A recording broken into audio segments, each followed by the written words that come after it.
Parashat Vayera menyatakan Vayera elav Hashem be'elonei Mamre huyoshev petach ha'ohel kecom hayom. Hashem menampakkan diri pada Avraham di Mamre saat dia duduk di pintu tenda. Ini dari bab 18 Bereshit. Avraham yang baru menjalani Brit Milah, kini di hari ketiga pemulihan. Namun, dia tetap menunggu tamu. Ini awal kita belajar tentang konsep teguran. Melakukan Brit Milah pada akhir parasha, dan di sini, ini adalah hari ketiga dia sedang dalam pemulihan dari prosedur ini. Alih-alih duduk di tempat tidur untuk beristirahat. Tidak. Dia justru menunggu dan aktif mencari tamu untuk dilayani. Jadi disinilah pertama kali kita belajar tentang konsep teguran dan pentingnya keramah tamahan, bahkan dalam kondisi pemulihan.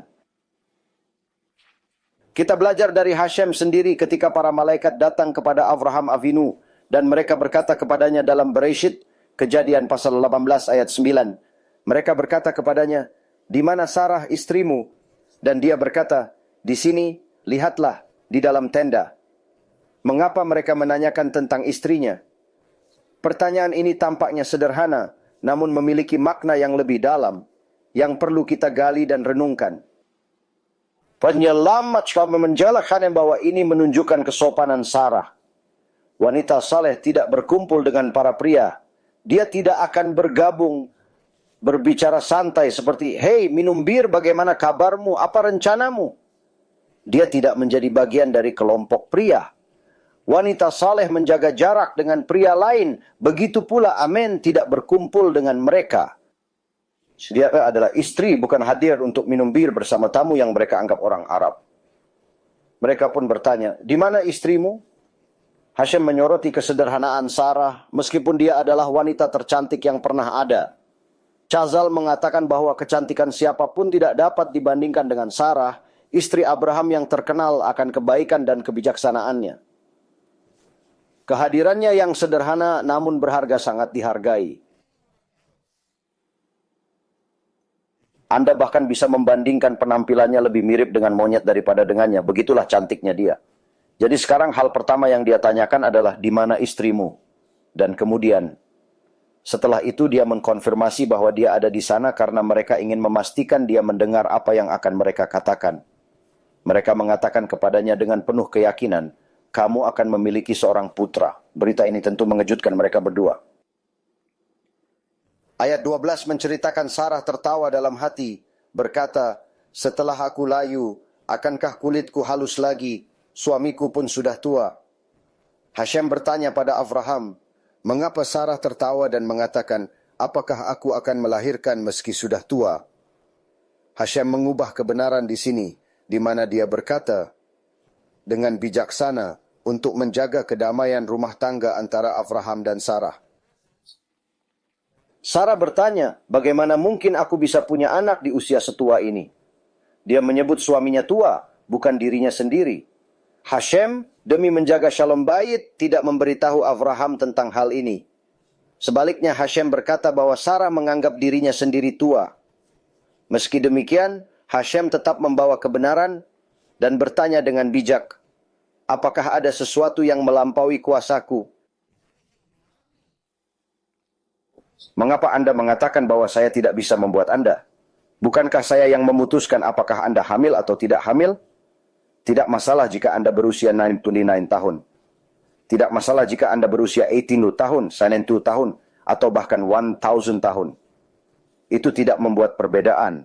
Ini adalah sesuatu yang perlu dipahami orang ketika menyangkut apakah seseorang hamil atau tidak hamil.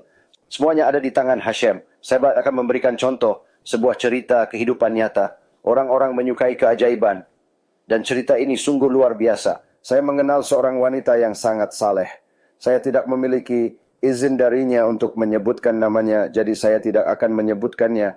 Tetapi ini adalah cerita yang benar dan menginspirasi. Dia masuk agama Yahudi, meninggalkan segalanya, termasuk keluarga dan kehidupan lamanya. Meninggalkan kekristenan, keluarga dan segalanya, ia ingin punya anak di usia hampir 40. Wanita punya batas waktu biologis yang tak bisa dihindari. Dokter bilang sulit hamil di usia ini, butuh waktu lama dan mungkin ada risiko. Dengan sendu, dia berkata, "Dulu saya tak ingin anak, tapi sekarang saya mulai merasa berbeda. Waktu terus berjalan dan saya takut terlambat. Wanita memiliki jam biologis yang terus berdetak.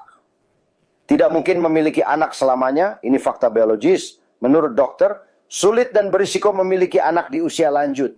Meski ada kemungkinan kecil, prosesnya bisa lama dan penuh tantangan. Namun, dengan tenang dia berkata, sebenarnya hingga saat ini saya tidak menginginkan anak. Ini pilihan pribadi saya dan saya nyaman dengan keputusan itu. Dia tidak ingin anak. Saya tahu akan baik bagi suami saya memiliki anak karena itu mitzvah bagi pria.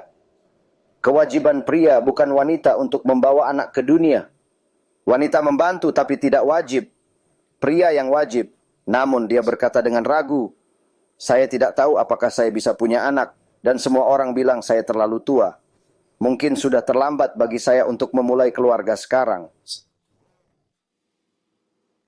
Dan butuh waktu bagi saya untuk berkonversi. Dan butuh waktu bagi saya untuk menyadari. Dan butuh waktu untuk ini. Dan butuh waktu untuk itu. Dan saya katakan padanya, dengarkan, apakah Anda memilih untuk menjadi orang yang saleh atau jahat adalah pilihan Anda. Kita jelas tahu pilihan Anda, karena Anda sedang berkonversi, seorang yang saleh, Anda melakukan hal-hal baik, dan Anda juga terlibat dalam kiruf. Terlibat membantu orang Yahudi melakukan teshuva, bahkan sebelum Anda sendiri menjadi Yahudi. Merupakan tindakan yang sangat mulia.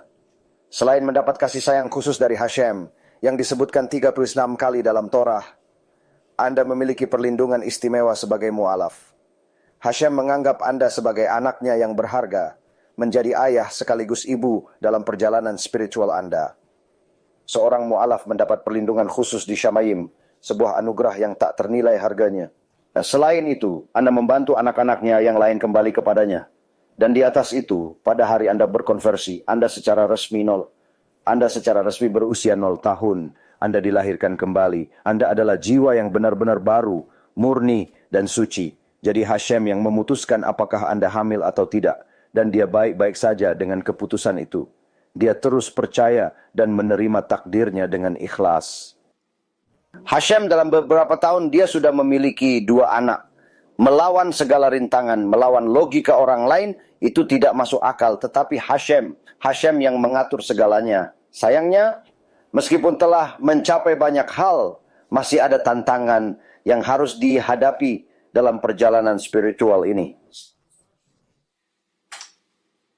Ini adalah kasus unik di seorang wanita dengan emunah kuat.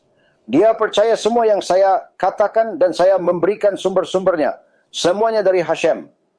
Dia berkata, jika Torah mengatakan setelah berkonversi saya adalah jiwa baru, maka usia 40 tahun saya tidak relevan lagi. Saya bukan 40 tahun, saya 0 tahun, saya adalah bayi.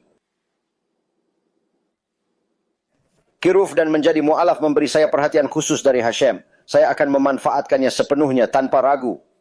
Dengan 3 kartu as, saya percaya penuh pada jalan ini. Tak perlu tes, obat, atau hal khusus lain.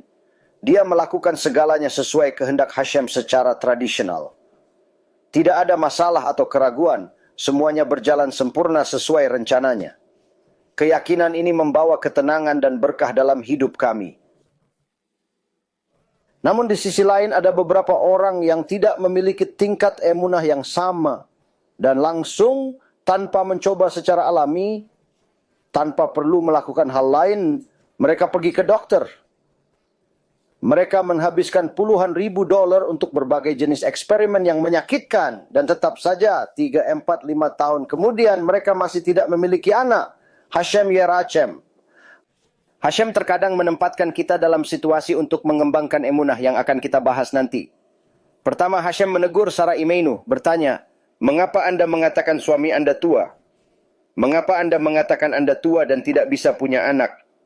Sarah menyangkalnya. Meski dia berpikir demikian, ini menunjukkan bahwa kita perlu memperkuat keyakinan, bahkan dalam situasi yang tampak mustahil. Hashem mengetahui perasaan dan pikiran kita, bahkan yang tersembunyi. Sarah tidak berkata keras-keras tapi tertawa dalam hati. Dia tidak mengatakannya pada malakhim atau malaikat. Tulisan menunjukkan Sarah tertawa pada dirinya sendiri dalam pikirannya. Ini mengajarkan bahwa tidak ada yang tersembunyi dari Hashem. Setiap pemikiran dan perasaan kita diketahuinya. Karena itu, kita harus menjadi cahaya, bersikap jujur dan terbuka dalam hati kepada bangsa-bangsa untuk tidak mengikuti praktik-praktik mereka yang sesat. Ingatlah, setiap Yahudi harus ingat bahwa dia adalah Yahudi. Kita tidak merayakan hari raya non-Yahudi meskipun tampak tidak berbahaya. Itu adalah zilzul, tidak menghormati Torah, dan dapat mengarah pada Chilul Hashem, penodaan nama Tuhan. Tetaplah pada Torah kita yang suci dan hari raya kita sendiri. Itulah jalan seorang Yahudi sejati.